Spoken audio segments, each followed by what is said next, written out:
In early February 2025, sheriff's deputies in Galveston County, Texas, were called out to a family home in Bay Cliff. The house had been barricaded.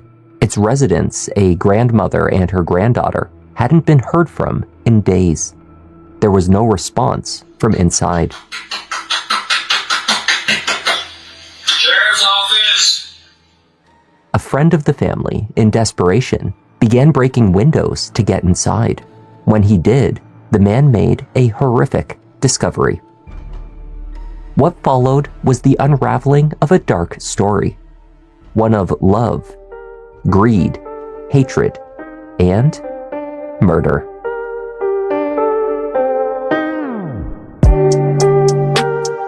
Hi there, I'm Kevin, and welcome to Just Thought Lounge.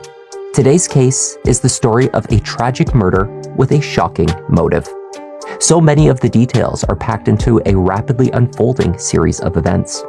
Secret plans, the manipulation of friends, family betrayal, and finally, justice.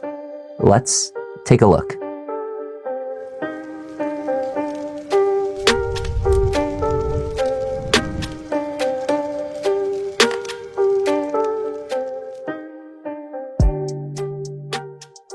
Around 10 p.m. on February 6, 2025, the Galveston County Sheriff's Office was called out to a home on the 4700 block of 15th Street in Bay Cliff.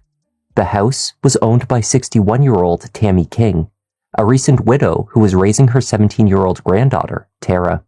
Longtime friend of the family, Terry Utton, placed the call to police. My sister-in-law and my grandniece are not answering the phone. They're not answering the door. I'm fixing to break the door in. I beat on the windows. I beat on everything. I've got her son on the other line, and he told me to keep the door in. But that's a big old door. I don't think I'm going to get through it. Okay, and so what are you needing? Like, are you wanting a welfare check on us? Well, I mean, I'm fixing to break in over here is what I'm fixing to do. Because there's two women in there, and neither one of them's answering. They haven't answered in a day and a half. Terry met deputies at the house and explained his concern. The last communication he had with Tammy took place on Wednesday around 10 p.m. 2 days had now passed, with no reply to his calls or messages. He reached Tammy's son, Christopher, who was Tara's father, on his cell phone. Chris, too, had heard nothing from either his mother or daughter in days.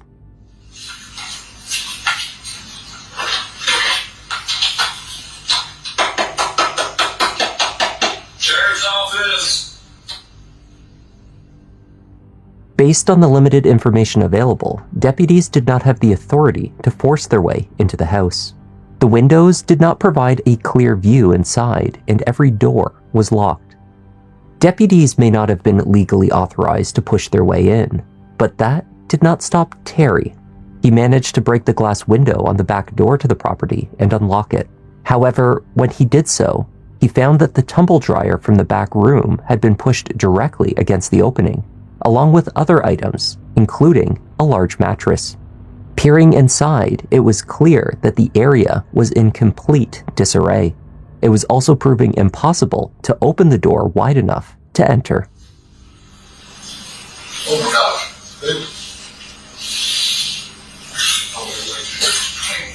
Even more determined to get inside, Terry received permission from Tammy's son to break through the bathroom window. As deputies watched on, that is exactly what he did. That was locked. That was unlocked.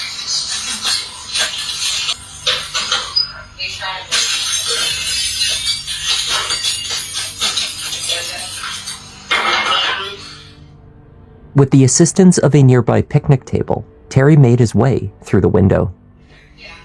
Yeah, he's gonna go check. Go unlock the front door for us and we'll help you check out, okay?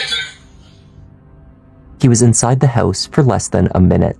By the time the deputies walked around to meet him, Terry was coming out the front door, distressed. He motioned towards what he had discovered inside.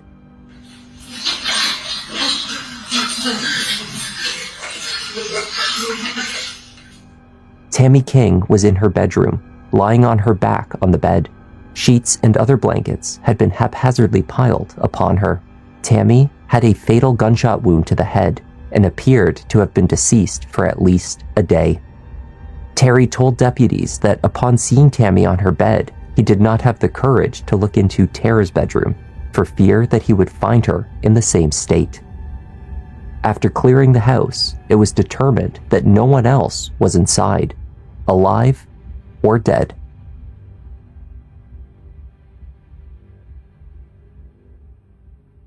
Terry Utton had known Tammy King for over 40 years. They first met in the 1980s when their spouses were siblings. The couples, Terry and wife Sandy, and Tammy with husband Butch, had always been close. In recent years, both Sandy and Butch, sister and brother, passed on. After decades of friendship, the widow and widower developed a romantic relationship. In the roughly 6 months before her death, Tammy and Terry had found happiness together. They held a deep love and affection for each other. Terry was also close with Tammy's granddaughter, his great-niece, whom he had watched grow up. Is the water cold? No, it's not. Tell everybody hi. Hi. So we're at the beach. Are you doing a Facebook Live? Yes. Cool. Well, no, I'm just doing a video of you. By February 2025, Tara was no longer the little girl who joked along with her grandmother at the beach. At the age of 17, she had developed an independent streak and preferred to spend most of her time with her new boyfriend, an 18-year-old named Uriah Urick. Uriah, who often went by the nickname Percy, was no longer in school, though not yet working. The two did not have driver's licenses or their own vehicles. They spent the majority of their time at the house. Yet, after Tammy was found dead, neither Tara nor Uriah could be located. When investigators entered the home, there were no signs of forced entry, aside from the damage Terry made while in the presence of deputies the night before. Inside, the house appeared to have been ransacked. There were also signs of a burglary. In the center of the living room floor was an open bag of dog food and a few bowls of water, but there was no dog on the property. Investigators quickly learned that Tammy's late husband, Butch, had run a gun shop. Upon his death, much of the inventory was transferred to her possession. The house was full of firearms. 2 rifles sitting out on the sofa had been retrieved from the floor near the Christmas tree. Still others were located behind the sofa itself.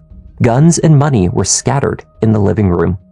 For the most part, teams assessing the scene found the firearms tucked away in containers in Tammy's bedroom, her closet, and in multiple safes. Other safes, however, were left open and suspiciously empty. Though the home was in disarray, it did not appear that a struggle had occurred. Indeed, signs of the murder appeared to be contained to the main bedroom. The exception were small personal items with evidence of suspected blood. A white purse with a droplet of blood was located in the living room. Investigators suspected it had been in the bedroom at the time the fatal shot was fired, and later moved. Through the kitchen, where dirty dishes and old food sat out on the counter, investigators entered the storage area at the back of the house. The tumble dryer that would usually sit next to the washer was positioned against the back door, a mattress piled on top. The front door had also been blocked with items, though Terry had removed these to allow the deputies to enter. Windows were similarly obscured across the house. Whoever had killed Tammy King had made an effort to impede her discovery for as long as possible. If the common areas of the home appeared unkept, what investigators found in Tara's bedroom took the level of filth to a new high. Inside, clothing was discarded on the floor and furniture. Garbage sat out, including bags of partially eaten Taco Bell. Other takeout food items had gone off, creating a foul smell. Bottles of pills, the prescriptions made out to Tammy, were in plain view. Water bottles which contained human urine were on the desk. Underneath was a makeshift bed, blankets and pillows where someone had clearly slept. In Tammy's room, more prescription pill bottles were on the bed. 2 live rounds of .22 caliber ammunition were found in the room, one on a pile of clothing, another on the floor. Under the bed, a spent .556 casing was located, left behind after the fatal shot. The gun used was no longer in the house. With the house in disarray, safes emptied of their contents, and dollar bills scattered haphazardly amongst the mess, it seemed obvious that a burglary had taken place. Though a number of firearms were found in the house, there were multiple others unaccounted for, including the murder